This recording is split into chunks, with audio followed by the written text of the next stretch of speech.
Hey, what's up, y'all? I'm going to come with this content a lot sooner than I said. I'm going to come with a back-to-back with y'all, like your boy Drizzy Drake. That was extremely corny. Don't mind me. I'm just talking.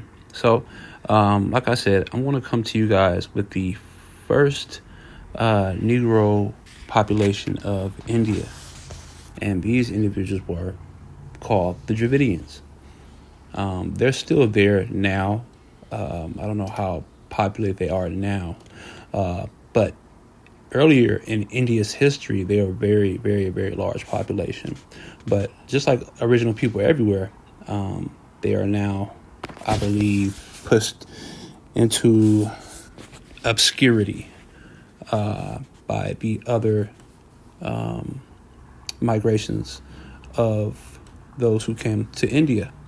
So please forgive me for the pictures. They're not going to be the best. I'll just be honest with you. They're not going to look the best. But the information is more important than the pictures. So here we go. Well, I'm going to read you guys a chapter out of When the World Was Black, the untold history of the world's first civilizations. And this chapter is in regards to India.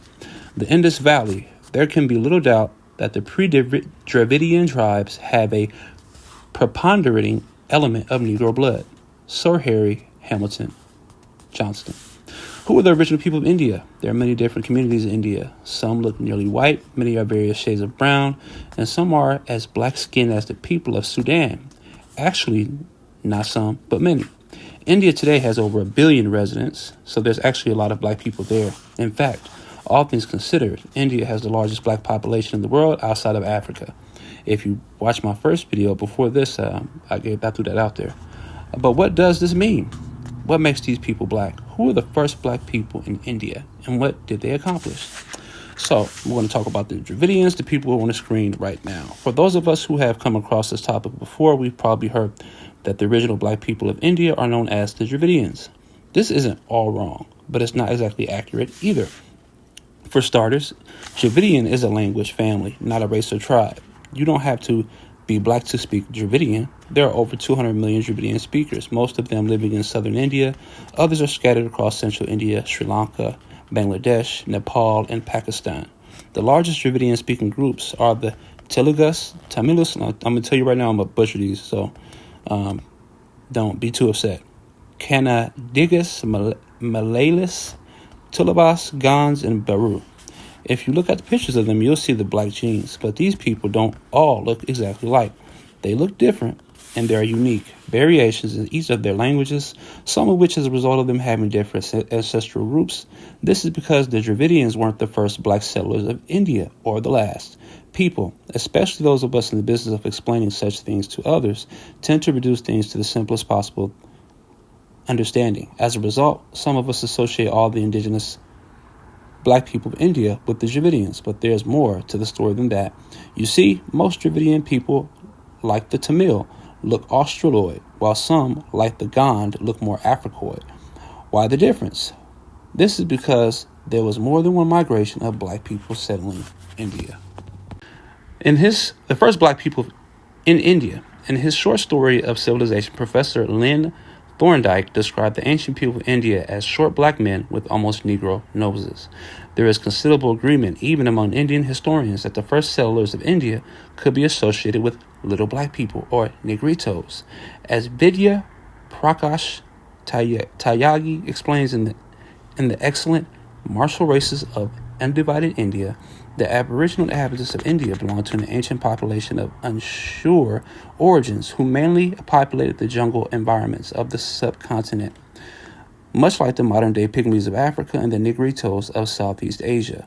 We can only presume that the morphological features shared by these last two geographically diverse populations, such as very small stature, dark skin, woolly hair, scant body hair, and occasional stereopygia, must have also characterized the ancient Indian homunculi little people. Over 2,000 years ago, Greek historian Pliny knew of dwarf races throughout both Africa and Asia, while his colleagues Megasthenes, I'm telling you I'm butchering these names, but you're going to get what I'm saying here. Megasthenes placed these people in the center of India. Several other Greek writers mentioned Indian pygmies living underground. east of the river Ganges. Around 400 BC, Ctesias reported, in the middle of India there are black men called pygmies, who speak the same language as the other inhabitants of the country. They are very short, the tallest being only 2 cubits in height, most of them only 1.5. They are snub-nosed and ugly. Their sheep are no bigger than lambs, their oxen, asses, horses, mules, and other beasts of burden, about the size of rams, suggesting again that they knew how to breed animals. Interesting. Being very skillful archers, 3,000 of them attend on the king of India. They are very just and have the same laws as the Indians. They hunt the hare and the fox, not the dogs, with the ravens, kites, crows, and eagles. And in this next page, there are a couple of pictures. In other words, these little black people had a rich and dynamic culture. They stuck around as a distinct population long enough for the ancient Greek records to be full of references to little black people, and for more recent European and Chinese accounts to cite a Negrito presence in India's forests. According to George Weber, at least the 8 DBP populations, now DBP means pygmies basically, are still living in India. They were all pre-Dravidian people, or black people in India, before the Dravidians came. So pretty much they're saying there were pygmies, black pygmies in India before the other nation of Dravidians came, which is another nation of black people. And the Negro in the New World, Sir Harry Hamilton Johnston writes, there can be little doubt that the pre-Dravidian tribes of Nilgiri Hills and of the forest southwest of Madras and of Messir Cochin and Travancore have a preponderating element of Negro blood. Many of these people are dark colored with kinky or curly hair, a prognosis, and flat-nosed with thick, everted lips. Then what happened? According to R. Tharpar's textbook, A History of India, ethnological studies have revealed 6 main races in the Indian subcontinent. The earliest was apparently the Negrito, and this was followed by the Proto-Australoid, the Mongoloid, the Mediterranean, and later those associated with Aryan culture. There is evidence of the Pro-Australoid, the Mediterranean, Alpine, and Mongoloid, and the skeleton remains at Harappan sites. Presumably by this, 1500 BC, the first 5 of the races mentioned above were well settled in India. The Proto-Australoid were the basic element in the Indian population, and their speech was the Austric linguistic group, a specimen of which survives in the Munda speech of certain primitive tribes. The Mediterranean race is generally associated with Dravidian culture. The concentration of the Mongoloid people was in the northeast and northern fringes of the subcontinent, and their speech confirms to the Sino-Tibetan group. The last to come were the people commonly referred to as the Aryans. Aryan is in fact a linguistic term indicating a speech group of Indo-European origin and is not an ethnic term. So basically what they're saying, in other words, most anthropologists recognize Africoid people as the original people of India. These people eventually became the DBP through processes we explained in the previous chapter, pretty much the same pygmies. These original people were followed by Australoid people. Then there was a later influx of Mediterranean people, probably the Anu, who we're to discuss in part 2, Mongoloid people, and lastly the so-called Aryans, who we discussed in volume 4. In other words, everybody was black and dark brown until the Aryans came. Now, this is going to be the last part of this chapter I'm going to read. This chapter goes much more in depth, but I don't want to make this an extremely long video, but you pretty much get the point. So this last part of the chapter I'm going to read is called The Andaman Islands. Where are the Negritos of India found? Some may still live in the forests of central southern India, but these people are best survived in a group of islands between India's east coast and western shores of Southeast Asia. According to anthropologist J. H. Hutton, the Negritos were the oldest inhabitants of India, but have left virtually no trace on the mainland of the subcontinent. Some of the representatives of the Negritos are found in Andaman and Nicobar Islands, and among some of the Nagas. In his 1937 work, Environment, Race, and Migration, distinguished anthropologist Thomas Griffith Taylor. Now, see, I love this book because it gives a lot of sources. So you can't just say that these things are just being grasped out of thin air. There's sources being given to you so that you can look this stuff up and confirm it.